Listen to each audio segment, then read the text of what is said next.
اس طرح ایک مسئلہ اور ہے جس کی ضرورت ہندوستان میں بہت پیش آئی، کیونکہ لوگ مزدوری کے لیے رزق کی تلاش میں نکلے پتہ نہیں کہاں گئے.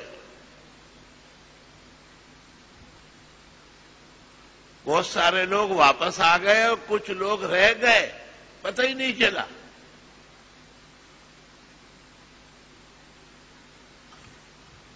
اس کو فقہ میں کہتے ہیں مفقود الخبر.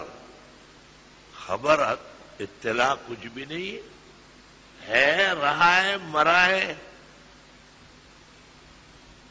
تو اب اس کی بیوی کا کیا حکم ہوگا؟ امام ابو حنیفہ رحمت اللہ علیہ کے فقہ میں نکاح تو ایک نکاح ہے جو ہو جاتا ہے، اور خاوند ایک خاوند ہوتا ہے جو نصیب ہو جاتا ہے. اب یہ عورت جو خاوند اس کا گم ہو چکا ہے، مفقود الخبر ہے، کوئی اتا پتہ نہیں ہے، جوان لڑکی ہے، خطرناک لمحات ہے، شوب ہے، ماحولیات متاثر ہے، شیطان بھی اپنے زوروں پر ہے، نفس بھی اس کا ساتھ دیتا ہے، گناہ کا مرتکب نہ ہو جائے.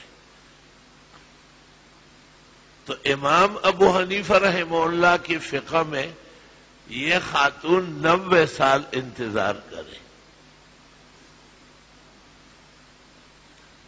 اور دوسرا قول جو تاتاریہ میں مفتابہی ہے اور برہانی نے محیط میں اور سرخسی نے محیط میں اختیار کیا ہے، وہ 120 سال ہے.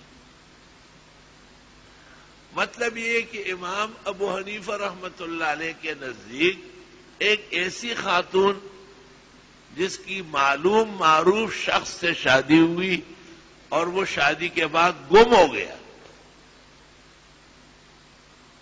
اس کے زندہ رہنے یا مرے ہوئے ہونے کا کوئی پتہ نہیں چلا، بس اس خاتون پر امتحان آیا ہے.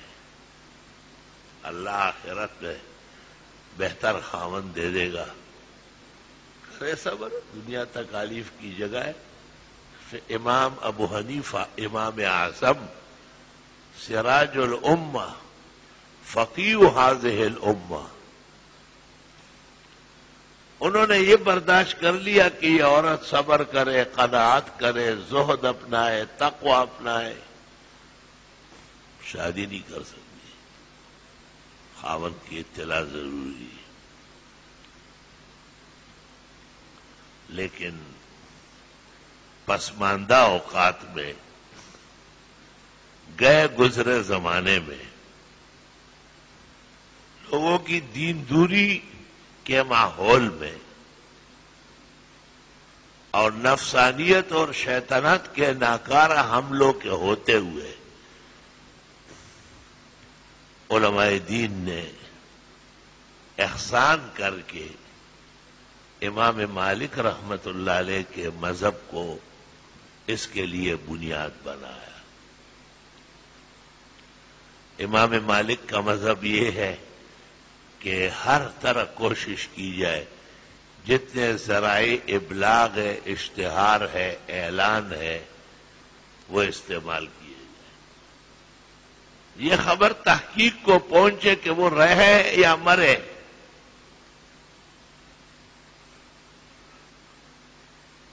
جب ہر طرح انسانی وسائل، اطلاعات، اخبارات، اعلانات، ریڈیو، ٹیلی ویژن، دیگر ذرائع سارے استعمال کر کے پھر بھی کچھ پتہ نہیں چلا،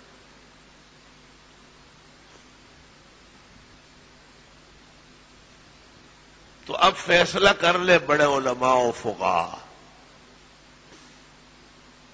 کہ وہ شخص مر چکا ہے، زندہ نہیں ہے. زندہ ہوتا تو پتہ چل جاتا.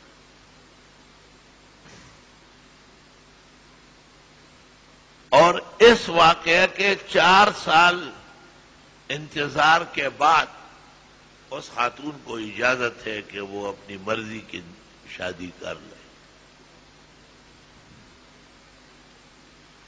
ہندوستان میں ایسے بہت سارے لوگ افریقہ گئے، امریکہ گئے، باہر ملکوں میں گئے، واپس نہیں آئے۔ 120 سال انتظار کرانا یا 90 سال انتظار کرانا، اس میں دو خطرے پیدا ہو گئے۔ ایک یہ کہ وہ اس بندھن سے نکلنے کے لیے معاذ اللہ و استغفر اللہ کہیں اسلام سے منحرف نہ ہو جائے، اور دوسرا یہ کہ کسی گناہ کا مرتکب نہ ہو جائے۔ تو ہندوستان کے علی الاطلاق فقیہ حکیم الامت مولانا اشرف علی صاحب رحمت اللہ علیہ نے اپنے دور کے تمام علماء اور فقہاء کو جمع کیا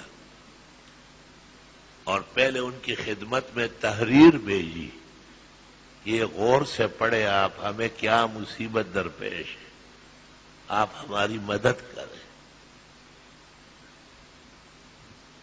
اور ان علماء نے حکیم الامت مولانا اشرف علی کی فرمائش پر امام مالک کے مذہب کو اس ضرورت کے دفعے کے لیے مفید جانا اور اس پر فتویٰ دینے کی اجازت صادر فرمائی۔ اور تمام علماء کی اجازت، تحریر، دستخط جب مل گئے، بعض براہ راست آئے اور حکیم الامت سے اور ان کے شاگرد مولانا عبد الکریم گمتلہ سے یا مولانا مفتی محمد شفیع صاحب جو پاکستان کے مفتی اعظم تھے اور بہت بڑے فقیہ تھے، اللہ کے نیک بندے تھے، ان سے گفتگو کی، مولانا اشرف علی صاحب سے کچھ عرض معروض کیا اور اس کے بعد دستخط کرے اسی فتوے پر۔ اس کتاب کا نام ہے الحیلۃ الناجزہ للخلیلۃ العاجزہ۔ بیچاری بھابھی صاحبہ جو ہمارے بھائیوں کے گم ہونے کی صورت میں رہ گئی، اس کے لیے ایک ضروری تدبیر۔ مولانا کے گراں قدر تصنیفات میں ہندوستان کے شاہکار علم کے ایک اہداف ہے کہ مولانا اشرف علی صاحب نے اس قدر اہم مہم مسئلے پر علماء کو اکٹھے کیا، اور علماء کے اس اکٹھ سے امام مالک کے مذہب کو حنفی فقہ کی جگہ رائٹ فرمایا کہ بس جب یہ فکر پیدا ہوئی اور علماء نے اجازت دے دی کہ بھائی وہ نہیں ہوتا تو ضرور کہیں سے سر اٹھا لیتا، لیکن وہ آئے ہی نہیں، نہ آ سکتا ہے۔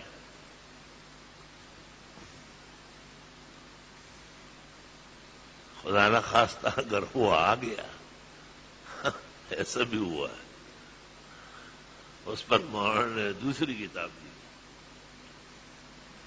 عورت ایک ہے اور خاوند دو ہو گئے، ایک تو الحیلۃ الناجزہ سے اس کو مل گیا اور دوسرا پہلے کا تھا، وہ کہیں سے بیمار اسپتال میں، جیل میں اب رہا ہو کے آیا۔ تو اس میں پھر علماء کا اختلاف ہو گیا۔ بعض علماء کہتے ہیں کہ وہ نکاح فسخ ہو چکا ہے باجماع علماء، اجماع امت حجت ہے، لہذا وہ ویسے ہی ذکر و فکر کرے اور تبلیغ جماعت میں جائے اور بی بی صاحبت ہو، نئے خاون کے ساتھ ہوگی۔ اور بڑے علماء نے کہا کہ نہیں، نکاح سابق برقرار ہے، اور جو اصل موجود ہو تو نقل کی حاجت نہیں ہوتی، لہذا الحیلۃ الناجزہ اس باب میں ڈسمس سمجھا جائے۔